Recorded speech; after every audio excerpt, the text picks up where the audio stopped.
Bueno, el día de hoy vamos a tratar, o voy a tratar de explicarles lo que corresponde a lo que es el cáncer de próstata, ¿sí? El tumor más frecuente, ¿sí?, a nivel mundial que afecta al hombre. Pero antes de todo, quisiera empezar a explicar o a tratar de que entiendan qué es el cáncer. El cáncer es una enfermedad genética, ¿sí? ¿Por qué? ¿Sí? Porque para que se produzca un cáncer, tienen que haber alteraciones a nivel de los genes encargados de que nuestras células se repliquen o se dividan, ¿sí? Por eso nosotros crecemos, ¿sí?, conforme va pasando el tiempo y llegamos a envejecer. Lo importante de todo esto es que el 98% de los tumores son adquiridos. ¿Esto qué quiere decir? A pesar de que es una enfermedad genética, genética no quiere decir que es heredada, no quiere decir que es un gen que nos heredan los padres o se han heredado de generación en generación, ¿sí? Entonces, el 98% de los tumores en nuestro país es adquirido. Esto quiere decir que nacemos con un genoma o nuestros genes nacen normales. Conforme va pasando el tiempo, por diferentes circunstancias o agentes cancerígenos, esos genes mutan, ¿sí?, y es cuando se vienen los tumores. Ahora, el otro 2% corresponde a los cánceres hereditarios, donde si hay un gen alterado en esa familia y se hereda de generación en generación, ¿sí?, y es más predisponente para que tengan cierto tipo de tumores. Entonces, el genoma puede sufrir alteraciones, ¿sí?, alteraciones debido a agentes externos que provocan que estos genes, ¿sí?, se dañen. Básicamente hay tres tipos de genes. Los genes que se encargan de decirle a la célula, divídete, como por ejemplo las células de la piel, ¿sí? La piel es un órgano, es un epitelio que todos los días las células están dividiendo, ¿sí? Entonces esos genes se encargan de decirle a la piel, entra a ciclo celular y divídete, ¿sí?, para que las células de la piel se vayan regenerando. Hay otro tipo de genes que son los que le dicen a la célula, ¿sabes qué? Estás creciendo demasiado, detente, ¿sí? Esos son los segundos tipos de genes. Y los terceros son los que, si una célula está mal hecha o tiene un daño en el material genético, esos genes se encargan o de reparar la célula o de llevarla a muerte celular. O sea, esa célula ya no se puede reparar y tiene que morir. Entonces, el cáncer se produce por alteraciones en cualquiera de estas tres familias de genes. Cuando hay alteraciones en los genes que ordenan a la célula que crezca, si están alterados, la célula va a crecer. Y como van a estar alterados esos genes, los genes que frenan van a ser menores a los que le dicen a la célula que crezca, ¿sí? Igualmente, si hay genes, ¿sí?, que no tienen la capacidad de reparar esa célula, va a haber células mal hechas que se van a seguir dividiendo y esa va a ser la causa de los tumores. Entonces, básicamente la lesión al genoma se le llaman mutaciones. ¿Cuáles son los tres grupos de cancerígenos que pueden afectar al hombre? ¿Sí? Se dividen en físicos, químicos y biológicos. Dentro de los físicos, las radiaciones ultravioleta, ¿sí?, son los agentes cancerígenos. Dentro de los químicos, el principal es el tabaco y todos los productos de degradación de este. Los biológicos, como por ejemplo el virus del papiloma humano, que es el agente causal del cáncer cervicuterino. Y aquí también dentro de los biológicos se involucra a las hormonas. ¿Por qué las hormonas? Porque el cáncer de próstata es dependiente de la hormona del hombre, o sea, de la testosterona o de los andrógenos. Para poder entender el cáncer de próstata necesitamos repasar algo de anatomía básica, y esta es la anatomía zonal de la próstata. Básicamente la próstata se divide en 5 regiones. En la región central, ¿sí?, la zona central, que es esta, donde el 25% de los tumores se presentan en esta zona, ¿sí? La zona de transición, ¿sí?, que se presentan los tumores en el 5 a 10%, esta es la uretra, ¿sí? Se dan cuenta que este es el centro de la próstata, esta es la periferia de la próstata. Entonces, el 70% de los tumores se presentan en la zona periférica. Por esa razón, los tumores se pueden detectar mediante un tacto rectal. Yo puedo tocar la próstata por el recto del paciente, yo puedo tocar nodulaciones o puedo tocar induración de la próstata. Por esa razón, el cáncer de próstata se puede detectar, ¿sí? Obviamente, como se presenta en la zona periférica, la mayor cantidad de tumores son asintomáticos. Los síntomas se presentan cuando el tumor rebasó la zona periférica e invadió la zona central, la que está alrededor de la uretra, y es cuando tiene síntomas de obstrucción o síntomas irritativos urinarios. Dentro de la epidemiología del cáncer de próstata, son estadísticas de Estados Unidos, vean cómo en el 2014 fueron 230,000 casos de cáncer de próstata, lo que equivale al 27% del total de todos los cánceres que se diagnosticaron en Estados Unidos. Y solamente hubo 29,000 muertes aproximadamente. O sea, veamos que aunque es muy frecuente, no es tan mortal. A diferencia, por ejemplo, del cáncer de pulmón, que fueron un poquito más de 100,000 casos, pero de esos 100,000, 90,000 mueren. O sea, esto quiere decir que el cáncer de próstata, por su misma biología tumoral, ¿sí?, no es tan letal, no es tan mortal, a pesar de ser tan frecuente.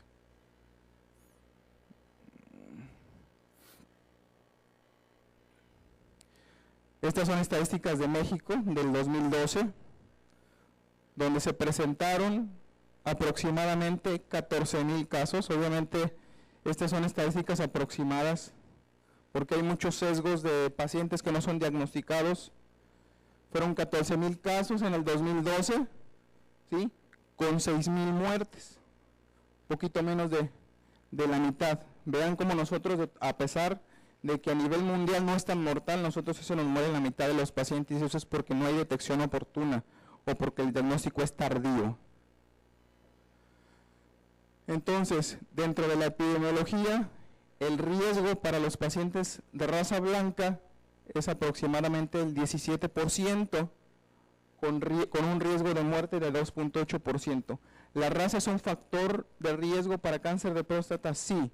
¿Por qué? Porque se dice que la gente afroamericana o la gente de descendencia negra tiene mayor cantidad de andrógenos. Entonces, como el cáncer de próstata se alimenta de los andrógenos del hombre, por esa razón es más frecuente o es más mortal en los pacientes afroamericanos o de raza negra. Vean como el riesgo de un afroamericano de tener cáncer de próstata es aproximadamente del 20% y de morir es del 4.7% durante toda su vida, ¿sí? Entonces, como lo dijimos, como nuestras células, conforme vamos creciendo, ¿sí?, las células van envejeciendo, todas las células de nuestro cuerpo se hacen más susceptibles, ¿sí?, a los factores externos que pueden hacer que muten y se produzca un cáncer. Por esa razón, el cáncer es más frecuente en los pacientes ya mayores, 50, 60 años, 70. ¿Por qué? Porque esas células ya envejecieron y son más susceptibles a cualquier alteración. Entonces, la mayor incidencia de cáncer de próstata es aproximadamente entre los 70 y 74 años de edad. Y hasta el 85% de los pacientes se diagnostican mayores de 65. ¿Esto qué quiere decir? Que conforme el hombre, ¿sí?, va avanzando la edad, corre mayor riesgo de tener cáncer de próstata. Si viviéramos 120 años, todos los hombres tendríamos cáncer de próstata, ¿sí?, porque se alimenta de la hormona del hombre. La hormona del hombre se sigue produciendo en menor cantidad, pero sigue produciendo durante toda la vida del hombre. Entonces, mayores de 75, el 85% de los pacientes se diagnostican a esta edad. Entonces, cuando se presenta el cáncer en un paciente joven, obviamente el cáncer es más agresivo, porque ahí sus células no son tan viejas, digámoslo de alguna manera, ¿sí?, y hay factores externos o factores genéticos que provocaron que este paciente tuviera un cáncer. Los factores de riesgo, la edad es el principal factor de riesgo. A mayor edad, mayor probabilidad de tener cáncer de próstata. También la raza, como ya lo vimos, y algunas zonas geográficas, por ejemplo, Estados Unidos, Suecia, Noruega, donde ellos tienen una incidencia más o menos de 272 casos por cada 100.000 habitantes. Los japoneses, allá en los países del Medio Oriente, es muy baja la incidencia, vean como 1.9 casos por 100.000 habitantes. Una gran diferencia, ¿sí? Y en Estados Unidos, los afroamericanos, el riesgo relativo de tener cáncer de próstata es 2.5 veces más que la población normal. Eso quiere decir riesgo relativo. O sea que tienen el doble de la gente de raza blanca para tener cáncer de próstata. El cáncer de próstata también tiene cierto componente familiar, ¿sí? Es un factor de riesgo. Tener familiares de primer grado con cáncer de próstata confiere un mayor riesgo. Veamos cómo el riesgo de tener cáncer de próstata cuando tenemos un familiar de primer grado que le diagnosticaron cáncer de próstata en menos de los 50 años es 7 veces más probable que le dé cáncer que la población normal. Y cuando es después de los 70 años, el riesgo es del doble, de 2 a 3 veces más. Entonces es un factor de riesgo muy importante. Familiares de primer grado, ¿sí?, con diagnóstico de cáncer de próstata. Hay otros factores de riesgo que en realidad no se ha comprobado, ¿sí?, que sean como un agente causal específico del cáncer. Por ejemplo, dicen que el déficit de vitamina D, de vitamina E, que son vitaminas antioxidantes, son factor de riesgo para tener cáncer de próstata. La dieta alta en grasas saturadas, la exposición al cadmio. O sea, el principal factor de riesgo para el cáncer de próstata es ser hombre y la edad. Esa es una tabla muy interesante. Vean cómo la influencia familiar para poder tener diagnóstico de cáncer de próstata, ¿sí?, aumenta el riesgo. Cuando no tenemos ningún familiar con cáncer de próstata, el riesgo es de la población en general. Cuando tenemos al padre o un hermano, ¿sí?, el riesgo aumenta al doble. ¿Sí? Cuando tenemos un padre o hermano afectados antes de los 60 años, el riesgo relativo es de 3. Cuando tenemos el papá y el hermano, de 4. Y el 5 obviamente es cuando ya tenemos un gen alterado, que es el cáncer de próstata hereditario. Entonces el cáncer de próstata, el 85% afortunadamente es esporádico. Esto quiere decir que no hay un gen en la familia que estemos heredando conforme vaya pasando el tiempo y sea la causa, ¿sí?, de ese cáncer de próstata. Hay cánceres familiares. ¿Esto qué quiere decir? Que a pesar de que no haya una alteración genética, ¿sí?, en esa familia, si es un cáncer que se presenta en varios miembros de la familia sin detectarse una mutación genética, como por ejemplo, yo tengo pacientes que todas sus hermanas han tenido cáncer de mama, pero se les ha hecho un mapeo genético y no se encuentra ninguna alteración específica de un gen que sea el causante del cáncer. Entonces es un cáncer familiar, o sea, es un cáncer que se presenta en varias líneas familiares sin detectarse un gen específico que sea el causante de ese cáncer. Y el 7% si es hereditario, cuando ya te tienen mutaciones específicas, ¿sí? Y en casi todos los cánceres se han estudiado múltiples genes involucrados. Todos van en relación a los 3 grupos que les mencioné al principio, ¿sí? Los genes, principalmente los genes encargados de la reparación de la célula. Si esos genes están mal hechos, o están alterados, esa célula va a estar defectuosa, va a seguir dividiéndose y eso va a ser la causante del cáncer. Perdón.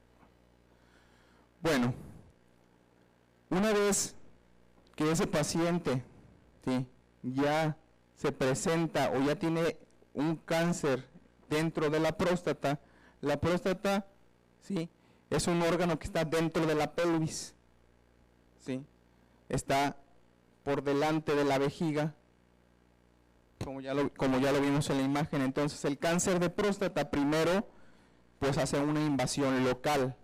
El cáncer crece en uno o en los dos lóbulos de la próstata y ahí va creciendo, ¿sí? En la zona periférica, en la mayoría de los casos, como ya lo dijimos, ¿sí?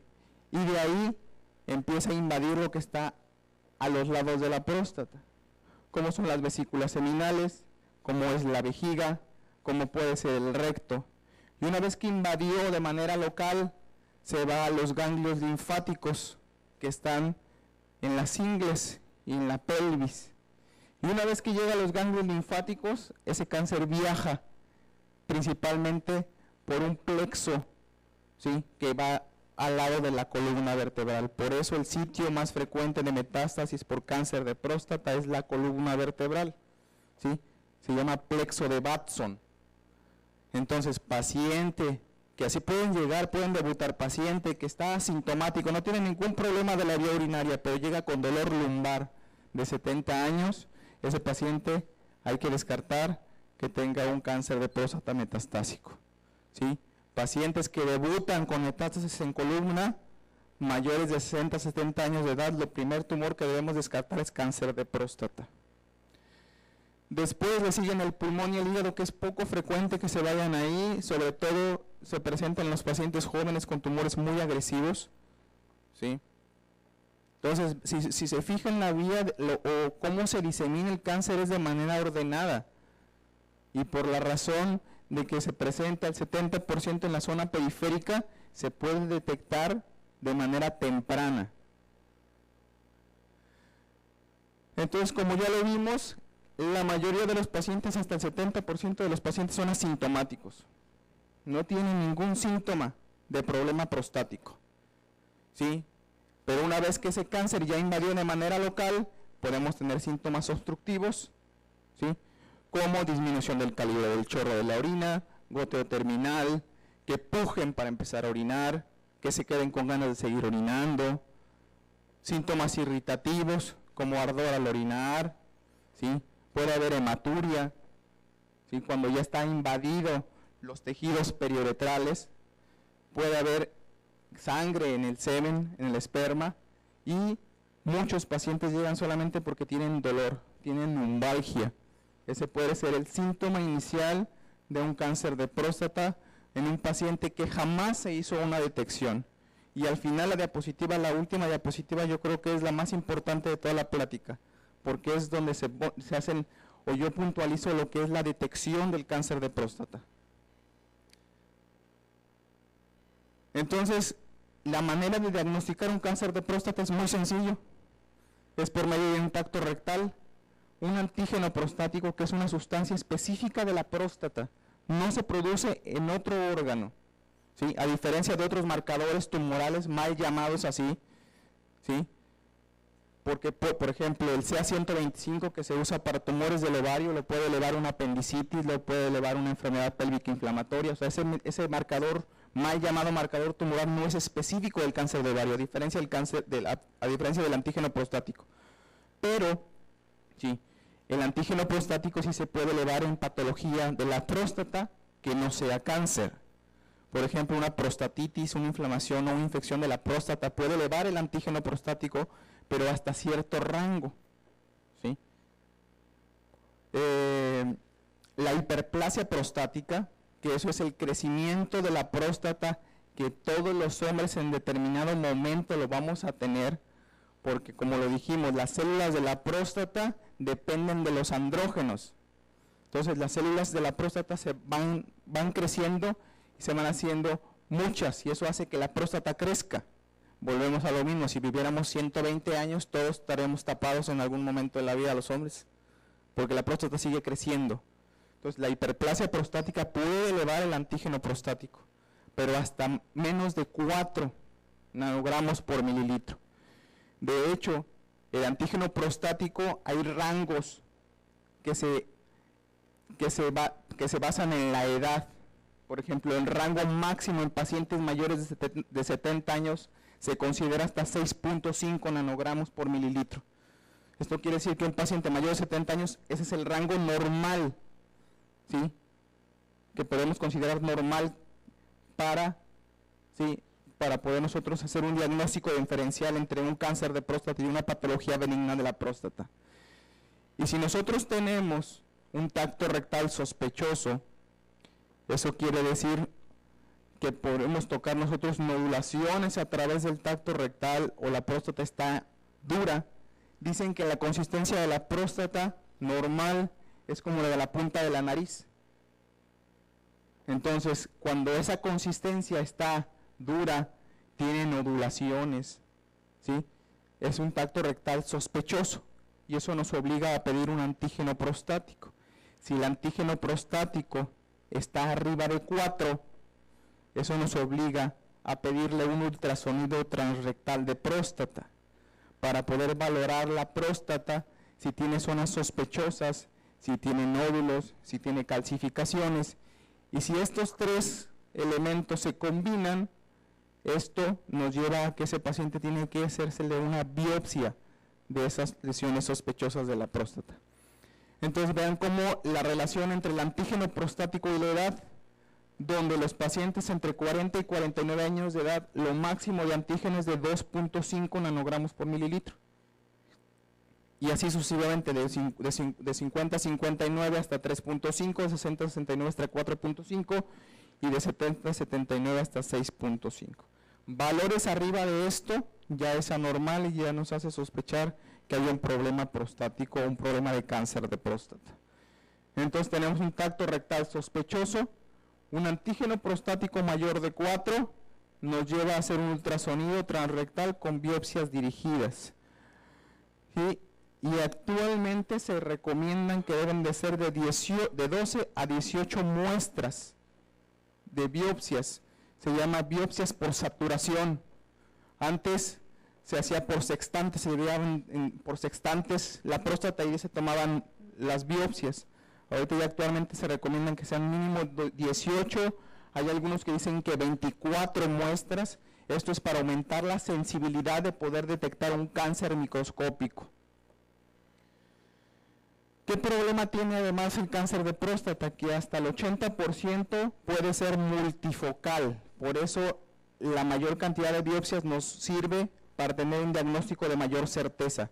Multifocal quiere decir que puede tener un foco de cáncer en el lóbulo derecho, otro en el lóbulo izquierdo, o tiene 3 en el derecho y 2 en el izquierdo. Eso quiere decir que es multifocal, que puede tener varios focos de cáncer en los lóbulos de la próstata, ya sea en uno, en los dos, ¿sí? Dentro de la patología, esto quiere decir el nombre de los tumores, el 95% son adenocarcinomas y el resto son tumores mucho más raros. Puede haber neuroendocrinos, puede haber sarcomas, linfomas o puede haber tumores metastásicos de la próstata. El antígeno prostático, como ya lo dijimos, es tan sensible que su cantidad o su expresión puede a mí determinarme qué tan avanzado está o no el cáncer. De hecho, en el cáncer temprano hay unas tablas que se llaman tablas de Partin, y si ustedes lo buscan en internet, sale una página de la Universidad Johns Hopkins donde ustedes pueden determinar, ¿sí?, cuál es el riesgo de tener enfermedad extraprostática. Esto va en relación a que las tablas de Partin a mí me dicen qué tanta probabilidad hay de que ese tumor ya se haya salido de la próstata. Y esto me sirve a mí para determinar el tratamiento. El cáncer de próstata tiene la peculiaridad que yo puedo tratar a un paciente de muchas maneras, ¿sí? Y se puede tratar de muchas maneras porque no se ha llegado a determinar cuál es el tratamiento idóneo para ese paciente. Entonces se dice que cuando tenemos un antígeno prostático menor de 10, obviamente rangos entre 4 y 10, puede tener un cáncer localizado, o sea, ese paciente tiene altas probabilidades de curarse con cualquier modalidad de tratamiento. Cuando tenemos un antígeno prostático entre 10 y 20, eso ya me habla de que hay probabilidad de que ese cáncer se haya extendido más allá de la cápsula prostática, y esto confiere mayor riesgo, porque como dijimos, el patrón de diseminación del cáncer de próstata va creciendo y conforme va rebasando la cápsula prostática puede invadir los ganglios, y una vez que se va a los ganglios, la probabilidad de tener enfermedad en la columna, en el hígado, en el pulmón, aumenta, ¿sí? Y cuando tenemos mayor de 40 nanogramos por mililitro, esto casi es igual a metástasis óseas. Entonces, una vez que tenemos el paciente con diagnóstico de cáncer de próstata, ¿sí? Hay 3 elementos importantes que me determinan a mí cómo voy a tratar a ese paciente. Uno es el Gleason. El Gleason es una escala que nos da el patólogo en relación, ¿sí?, a qué tan agresivo es el tumor. Y se compone de 2 números que pueden ser del 1 al 5. Son 2 números combinados. Entonces la máxima calificación es 10, porque sería 5 más 5, y la mínima es 2, 1 más 1. ¿Sí? Entonces a mayor cantidad o a mayor Gleason es más agresivo el tumor. Entonces un Gleason de 10 es un tumor muy agresivo, porque sus células están totalmente indiferenciadas, no tienen nada que ver con la próstata. ¿Sí? Entonces el Gleason a mí me sirve para poder categorizar en grupos de riesgo, y estos grupos de riesgos a mí me van a determinar cuál va a ser el manejo del paciente. Todos los cánceres, con excepción de los cánceres ginecológicos, todos se basan en una clasificación que se llama TNM, que es como nosotros le damos el estadio o la etapa clínica a ese tumor. El T va en relación al tamaño del tumor, el N si tiene o no ganglios regionales afectados, y el M quiere decir que tiene enfermedad metastásica, ya tiene enfermedad fuera del órgano que lo originó. ¿Sí? El T1 son los tumores que, por ejemplo, es un paciente que lleva o que se cuida y se preocupa por él y se hace su antígeno prostático cada año y detecta una elevación de 11, por ejemplo. Y ese paciente cumple con las características para yo poderle realizar una biopsia transrectal de próstata, ¿sí? Y ese paciente tiene un cáncer, digámoslo, microscópico. Ese es el T1. No vamos a entrar en si es ABC porque no es el motivo de la plática. Los T2 es cuando están confinados a uno o a los 2 lóbulos de la próstata, o sea, todavía está dentro de la próstata, todavía yo puedo curar ese paciente. Los T3, cuando ya invadieron la cápsula prostática, y los T4 es cuando ya invadieron los órganos adyacentes. Entonces, si ustedes se fijan, los de muy bajo riesgo, que son pacientes que tienen cánceres microscópicos, que su escala de Gleason es menos de 6, su antígeno es bajito, tiene menos de 3 biopsias positivas, o sea, de esas 18 o 24 muestras que le tomamos, ¿sí?, solamente 3 salieron positivas. ¿Sí? Esto de la densidad del antígeno, eso va en relación a que hay el rango entre 4 y 10, nosotros lo llamamos zona gris, puede tener cáncer de próstata y puede no tener, entonces empleamos otros métodos como el antígeno prostático libre, la densidad de antígeno y todo eso para poder determinar y categorizar en riesgos a los pacientes. Pero supongamos que es un paciente de muy bajo riesgo con estas características y tiene 80 años. Ese paciente yo lo puedo vigilar. ¿Esto qué quiere decir? Que le puedo no dar tratamiento, porque ese paciente no va a morir de cáncer de próstata, va a morir de otra cosa, porque es de muy bajo riesgo. Por eso es tan heterogéneo el manejo del cáncer de próstata.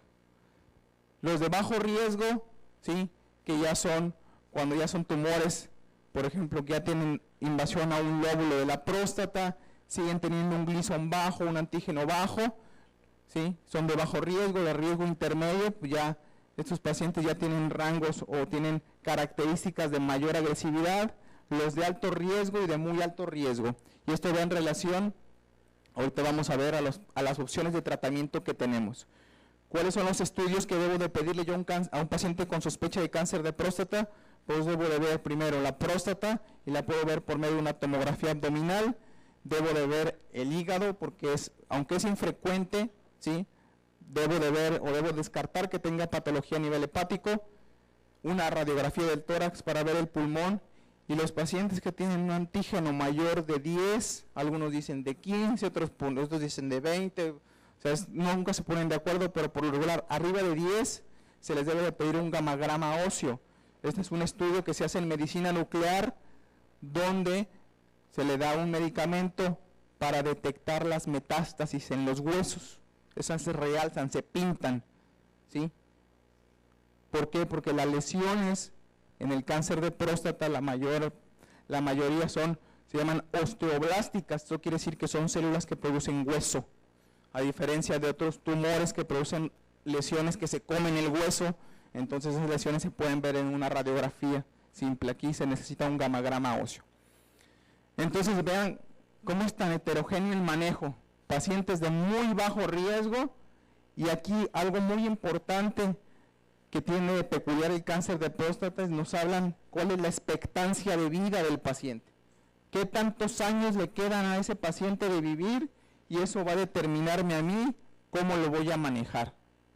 Y el rango o el límite son 10 años. Si tiene más de 10 años de expectancia de vida o menos de 10 años de expectancia de vida. Entonces, vean, pacientes de muy bajo riesgo, que tienen tumores muy pequeñitos, el antígeno no está tan elevado, ¿sí?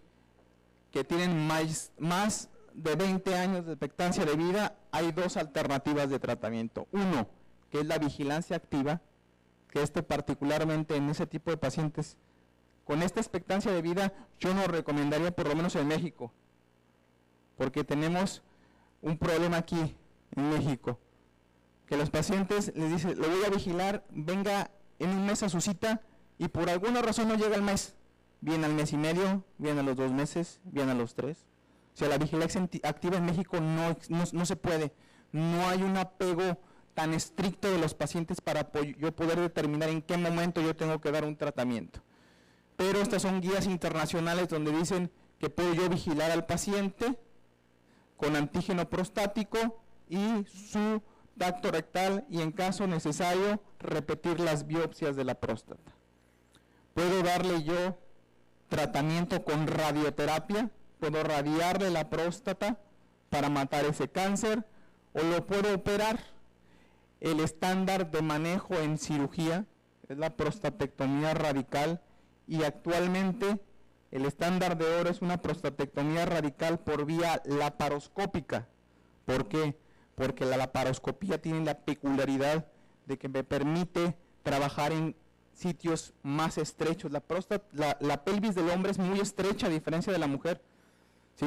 O sea, es un espacio muy pequeñito donde yo tengo que trabajar, y es más difícil hacerlo por método abierto, es más fácil hacerlo por vía laparoscópica. Igualmente, porque la cirugía es quitar la próstata y tengo que conectar el cuello de la vejiga con la uretra, y eso se llama anastomosis. Imagínense, para conectar el conducto de la uretra con el cuello de la vejiga y para poderlo ver y hacerlo por vía abierta es difícil, y eso aumenta las probabilidades de que se haga una estenosis, de que esa anastomosis quede cerrada, y es una complicación de la prostatectomía. También se presenta la complicación por vía laparoscópica, pero es menor, porque con el lente de aumento yo tengo mayor capacidad de poner o de realizar esa anastomosis. Y debo yo de quitar los ganglios de la pelvis, porque la probabilidad de que estos estén afectados existe. Entonces esta es la otra alternativa de manejo. Vean cómo o lo puedo vigilar, o le doy radioterapia, o lo opero. Y dependiendo de esto va a ser el seguimiento que le voy a dar al paciente. Porque si ese paciente, a pesar de que sea un tumor muy bajito, y en la prostatectomía radical me sale que tiene un margen positivo, de todos modos tiene que radiarse. O que tenga los ganglios linfáticos positivos, tiene que radiarse. Entonces luego siguen los pacientes que tienen una expectancia de vida entre 10 y 20 años. Esto es la mayoría del consenso, llegan a que puedo vigilarlos. Les puedo dar una vigilancia activa de estarlos citando con antígeno prostático, y en cuanto ese antígeno prostático rebase los 10 nanómetros por mililitro, ahí es cuando yo puedo darle un tratamiento adecuado al paciente. Y obviamente los pacientes que tienen una expectancia de vida menos de 10 años, esos pacientes pues, no van a morir del cáncer de próstata, van a morir por otra causa, y esto simplemente los observo. O sea, no es que yo los deje al ahí se va, sino que el cáncer es tan de bajo riesgo, o sea, ese cáncer no lo va a matar. Lo va a matar un infarto, lo va a matar una embolia, lo va a matar unas complicaciones de la diabetes, qué sé yo. Después siguen los pacientes de bajo riesgo, y aquí se fijan, son las mismas alternativas de tratamiento. Entonces, no se llega a un consenso de decir cuál es el método o cuál es el tratamiento idóneo para un paciente con cáncer de próstata. por lo menos en etapa temprana, que son los tumores que están órgano confinados, cuando son tumores que están dentro de la próstata. Y hay muchos que están a favor, no, ¿sabes qué? Mejor hay que radiar a todos los pacientes, no hay que operarlos, hay que radiarlos, porque si lo operas y salen los márgenes positivos, de todo modo lo tienes que radiar. Y los que son quirúrgicos, no, les va mejor con cirugía, hay que operarlos a todos. Pero si salen márgenes positivos, los radiólogos tienen razón, hay que radiarlo de todos modos. Entonces, tanto la radiación como la cirugía tienen sus pros y sus contras, ¿sí? Tienen complicaciones ambos. Entonces ahí es donde debe de involucrarse al paciente, de darle las alternativas. Mire, señor, yo la puedo tratar de esta manera. Con la cirugía, ¿sí? Usted tiene probabilidad de que se le dañen los órganos erectores, o sea, que tenga disfunción eréctil, ¿sí? Puede tener estenosis de la uretra, eso quiere decir que tenga dificultad para orinar y haya que dilatarlo por la cirugía. Pero si el tumor está tan chiquitito que con la cirugía yo lo puedo curar y ya no darle más tratamiento. Después viene la radioterapia.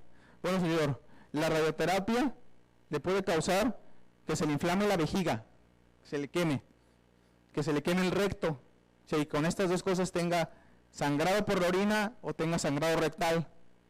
También le puede causar cierto grado de disfunción eréctil, en menor que la cirugía, y menor grado de estenosis. Entonces, ahí es donde debemos involucrar al paciente para ver qué tipo de tratamiento es el que más, él está más convencido de que se le dé, ¿sí? O en los de bajo riesgo, muy bajo riesgo, sabe que si usted se apega a que yo lo esté vigilando y lo esté citando con antígeno prostático, no le damos nada, y en cuanto se altere el antígeno le damos tratamiento, y son las mismas alternativas de tratamiento. Entonces, es tan heterogéneo o tan variado el manejo, igual los de riesgo intermedio, donde el tumor todavía está confinado a la próstata, pero la escala de Gleason ya es un tumor un poquito más malito, su antígeno prostático está entre 10 y 20, igual la expectancia de vida se debe de más de 10 años o menos de 10 años. Igual, mayor de 10 años lo que recomiendan es prostatectomía radical, laparoscópica, más disección de los ganglios inguinales o radiarlo. Entonces, si se fijan, el tratamiento de los cánceres tempranos, pues son las mismas alternativas de tratamiento, ¿sí? Entonces, por eso es la peculiaridad del cáncer de próstata. Obviamente estamos hablando en pacientes, dependiendo de la expectancia de vida, en un paciente menor de 50 años, por ejemplo, con un cáncer de próstata, casi siempre llegan metastásicos y se hay que ofrecerle todo lo que haya disponible para poderlo salvar, ¿sí? Están los de alto riesgo, donde aquí no hay discusión, que la mayoría del consenso llega a que deben de radiarse, porque los de alto riesgo, al yo operarlos, tengo más probabilidad de que los márgenes salgan positivos. Cuando yo quito un cáncer, para yo poder quitar un tumor, un cáncer, yo siempre debo de quitar, es el ejemplo burdo que yo les digo a mis pacientes, que mire, debo de quitárselo como si fuera un árbol, de raíz, porque si lo podo, retoña. Entonces las raíces, debo de sacarlas con tejido sano alrededor. Si yo lo podo, el tumor va a volver a crecer, de nada sirve hacer ese tipo de cirugías. Entonces, los márgenes siempre son importantes cuando se quitan tumores, que tengamos los márgenes negativos, que tengamos márgenes sin tumor invadido. La próstata, como les dije, tiene la peculiaridad que está dentro de la pelvis y es difícil hacer márgenes, porque ¿a dónde me voy si está dentro del hueco de la pelvis? ¿Qué mal le quito para poderle dejar sin márgenes al paciente? Entonces, por eso es la conducta de muchos, sobre todo los radiooncólogos, que dicen, no, mejor hay que radiarlos a todos, ¿para qué si de todos modos le voy a radiar? Y los pacientes que se operan ya tienen la morbilidad de la cirugía si es que tuvieron, más va a radiarlos, más probabilidades de que ese paciente se pueda complicar. Y los de alto riesgo y los metastásicos, pues no hay duda, se deben de radiar si es que es necesario, y los pacientes que tienen enfermedad metastásica, se les debe dar bloqueo androgénico total. ¿Esto qué quiere decir? Que debo yo bloquear las hormonas que están alimentando el cáncer de próstata, y las hormonas, los andrógenos, se producen en los testículos y se producen en las glándulas suprarrenales. Entonces yo le doy un medicamento para inhibir los testículos, que es una inyección que puede ser mensual o trimestral, o le hago una orquiectomía, eso quiere decir que le quito los testículos para que deje de producir esa hormona, y le doy una pastilla para bloquear las hormonas de la glándula suprarrenal. Siempre se debe hacer un bloqueo androgénico total, porque de nada sirve que yo esté bloqueando la suprarrenal si de todos modos los testículos están mandando andrógenos. O sea, está como si le doy un medio de comer, ¿no? Le doy la mitad de lo que comía. No, debe ser un bloqueo androgénico total. Y esta es la diapositiva, la más importante de toda la práctica, porque ojalá me equivoque, pero los pacientes o varones entre mayores de 50 años, ojalá todos ya tengan un antígeno prostático y su tacto rectal anual. Espero que todos lo tengan. Yo no quiero decir que levanten la mano, pero eso es una realidad. Nosotros somos el personal de salud y debemos sabiendo todo esto, pues me debo de cuidar más que la población que no lo sabe. Y como veo que hay muchos estudiantes de enfermería que se van a ir a los centros de salud, a los hospitales, a ustedes también les toca hacer esto. O sea, el cáncer de próstata se puede detectar a tiempo, y detección quiere decir es buscar una enfermedad en una población asintomática. Esa es detección. Por eso estoy tan en contra de eso de que se palpen las mamas las mujeres y se tocan en un nuevo lugar allá. Eso no es detección. La detección del cáncer de mama se hace con mamografía, porque es cuando no se tocan. Cuando ya se tocan ya tiene síntomas y eso ya no es detección. Entonces, los pacientes, ¿cómo se detecta un cáncer de próstata? Este es de la Asociación Americana de Urología. Dicen que los varones que tienen riesgo normal, o sea, eso quiere decir que no tienen familiares con cáncer de próstata, no son de raza negra, no tienen alteraciones de mutaciones en su familia, la detección debe empezar a partir de los 50 años con un antígeno prostático y un tacto rectal. Los pacientes que tienen factores de riesgo empiezan a los 45 años de edad. Y muchos dicen que cuando tienen un familiar de primer grado, debe de empezar la detección 10 años antes de que le detectaron a su paciente, cuando es menor de 50 años. Eso quiere decir que si su paciente le detectaron el cáncer a los 45 años de edad, debe de empezar por lo menos 5 o 10 años antes, o sea, a los 35 años de edad a su examen o a su detección con antígeno prostático y examen rectal. Y esto, el antígeno prostático no es el problema, porque es un examen de sangre, nomás voy a que me piquen, me saquen sangre y me lo dan. El problema es el tacto rectal. Ese es el problema en México. Como somos bien machos, por eso no. ¿Cómo crees? ¿Cómo voy a yo dejar que me toquen el recto? ¿Verdad? Pero cuando no hay una combinación de los dos, de nada sirve. ¿Sí? O sea, porque puede ser un antígeno muy bajito, por ejemplo, digámoslo, 7, pero si yo no lo complemento con un tacto rectal, a lo mejor dices, bueno, 7, bueno, lo trato como una prostatitis, le doy tratamiento antibiótico o lo antiinflamatorio y ahí lo veo. Y a lo mejor estoy viendo un tumor, porque ese paciente no dejó que yo lo tocara. Y a lo mejor en el tacto yo le voy a tocar un nódulo en el lóbulo derecho de la próstata, voy a tocar toda la próstata indurada. Pues eso quiere decir que no está en relación a lo que yo estoy tocando con el antígeno. Entonces eso también puede pasar, que digo, entonces a lo mejor el laboratorio está mal, porque la próstata está indurada, está nodular, o sea, eso es un cáncer, hasta no demostrar lo contrario, un antígeno tan bajito, entonces yo pienso, ¿sabes qué? El laboratorio está mal y le repito el antígeno, a lo mejor ya me salen 70. Siempre es un complemento, APE y tacto rectal, no puede ir uno sin el otro, así debe de ser, ¿sí? Y aquí están los rangos, cuando es menos de 4, bueno, se puede seguir vigilando de manera anual al paciente. Cuando está entre 4 y 10, ya está dudoso. Y es cuando yo tengo que implementar el ultrasonido transrectal de la próstata para ver si encuentra alguna alteración. Cuando es mayor de 10, es un cáncer de próstata, hasta no demostrar lo contrario. Entonces, esta diapositiva es tan importante porque esta es la que puede salvar a los pacientes. Y sobre todo los pacientes jóvenes. Yo recalco mucho esto, o sea, cuando todos los pacientes son importantes, pero cuando es un paciente de 70, 80 años, que le detectas un cáncer de próstata y dices, bueno, pues ya vivió 70, 80 años. Pero cuando es un paciente de 45 años de edad, que llega por dolor en la espalda, porque nunca se hizo un antígeno prostático y lo ves lleno de metástasis óseas. Ahí es cuando es preocupante, porque su expectancia de vida es mayor de 20 años, ese paciente ya es metastásico, ya las probabilidades de que yo lo cure son menos del 1%. Ese paciente no lo voy a curar, ese paciente, aunque yo le dé radioterapia a la columna, aunque le dé broqueno total, aunque le quite la próstata, ese paciente no se va a curar.